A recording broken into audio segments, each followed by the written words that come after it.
Dr. Fauci. Hello. Buddy. Hi guys. How you doing? We're so Wonderful. good. Doing well, thank you.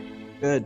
We love you. So, Dr. Fauci, this is the fastest vaccine in human history. People want to know, did we undermine the safety of the vaccine because it was done so fast and without long-term studies? Okay, so that's a great question. It's the most commonly asked question.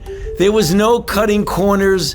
Safety was not compromised. Scientific integrity was not compromised. And I think people need to understand that the speed was related completely to the breathtaking scientific advances that had been made over the previous 10 or more years, where you can get the genetic sequence of the virus, which then take that sequence and insert the appropriate gene into these very new and unbelievably efficient vaccine platforms. And that didn't sacrifice any safety at all. That was purely a technological advance.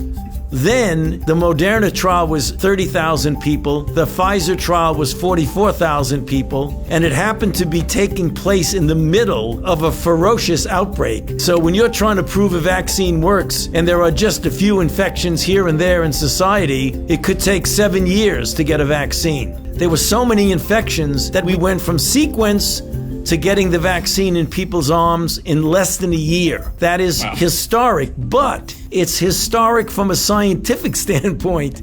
There was absolutely no cutting of corners at all. So you're saying that there's no chance that there's some weird side effects that are going to pop up 3 years down the road? The chance of that happening is spectacularly low.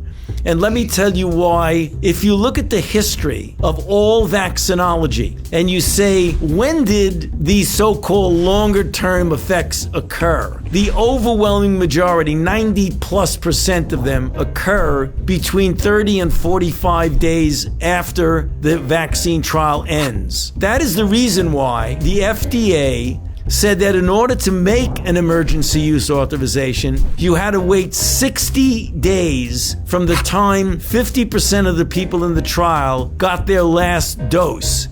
So if you wait 60 days, you're already beyond when essentially all of the long-term effects occur. I've never seen one where I get vaccinated in 1982 and I get a toxic effect in 1986. I mean, I've never seen that happen with any vaccine. Wow, that's amazing. Okay, I'm going to ask you a question here. Can I still infect someone else after I get the vaccine? And do I have to keep wearing a mask after I get it? The answer is yes, and I'll explain why.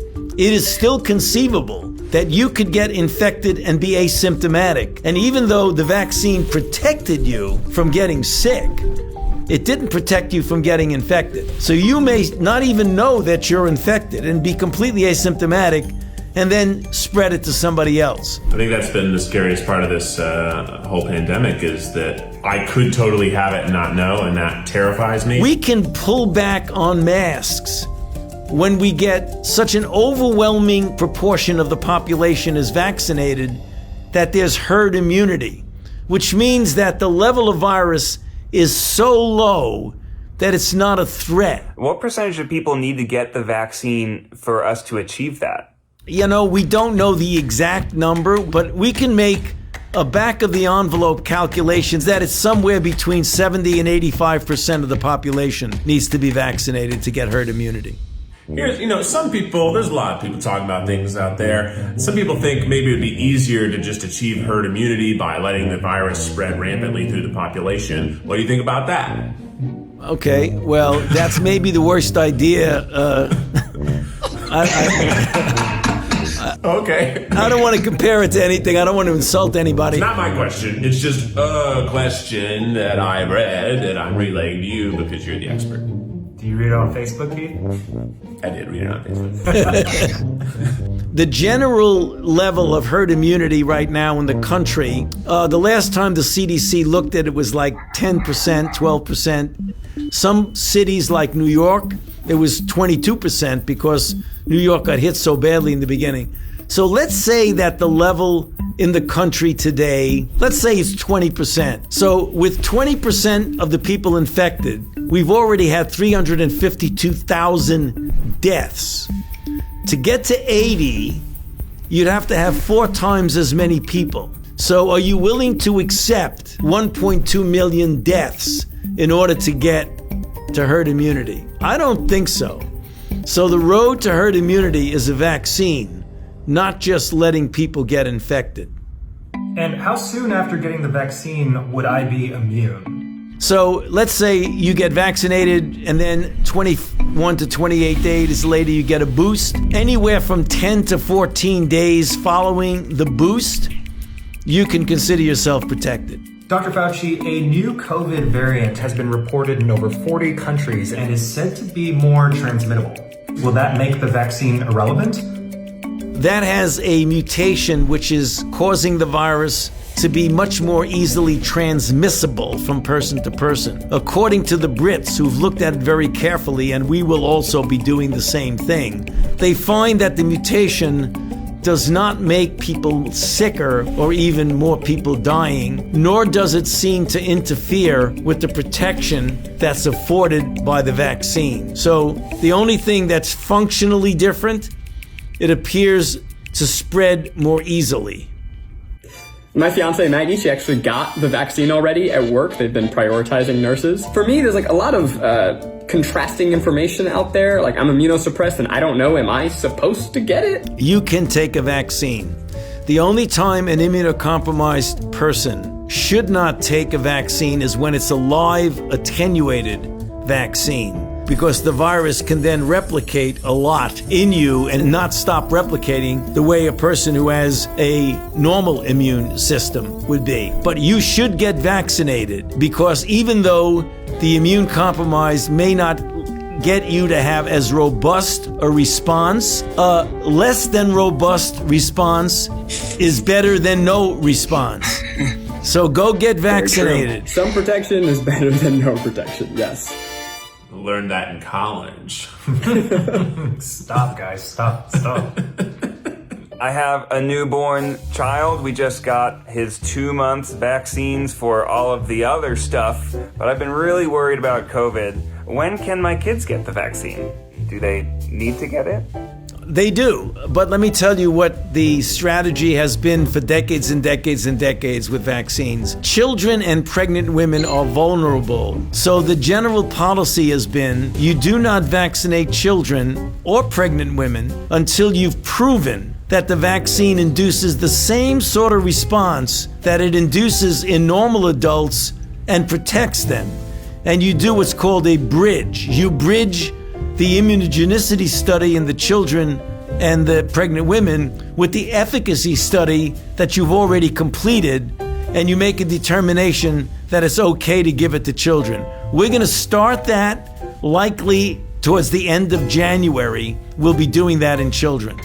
Oh, that's soon. So, Dr. Fauci, we know that the vaccine doesn't instantly make everything better. So what can you tell us about what the next few months look like?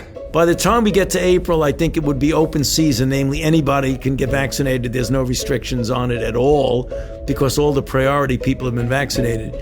If we then vaccinate at a very good rate, President Biden has made the announcement that he's going to try and get 1 million doses a day, so that 100 million in the first 100 days. If we do 1 million a day, by the time we get to the end of the summer, we will have reached that percentage of herd immunity, so that in the fall, if everybody gets vaccinated, that should get vaccinated, we can start approaching a degree of normality. That doesn't mean nobody wears a mask, but that does mean kids can feel secure at school, you can go to a sporting event, you can go to a restaurant and have dinner, you can go to the theater, things like that. The critical issue is that we want to really make sure that this vaccine hesitancy that we see around gets overcome by the truth that the vaccine is safe and it's efficacious and it will protect you, your family, and ultimately all of society.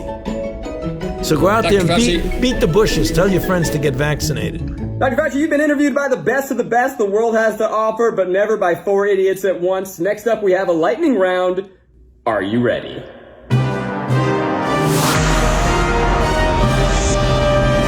Lightning round. These are some of the most widely believed COVID vaccine conspiracy theories on the internet. Okay, Dr. Fauci. Are you lying when you said you got the vaccine? No, right here. Does the COVID vaccine cause COVID? Absolutely impossible. Are the vaccine ingredients more toxic than COVID-19 itself? Absolutely not. Will the vaccine change my DNA? Absolutely impossible. Well, do the vaccines deliver a microchip with a barcode into my arm to keep a track of me wherever I go? No, it doesn't. And Dr. Fauci, one final question. Will coupons that are redeemable for one vaccine shot be called vouchers? I hope not. Think about it. That's a good idea. I think you can run with that. Dr. Fauci, we want to thank you so much for your time. Is there any one last thing you would say to people who do not want to get the vaccine? Yeah, I think they really need to examine carefully in their mind the reasons for that. If it's really based on a lot of people talking about hoaxes and things like that, you really got to take a look at the risk that we're going through. We're going through a real historic challenge, the likes of which we haven't seen in 102 years. And all of this nonsense about fake news and hoax and all that, I mean, that just results in more people dying.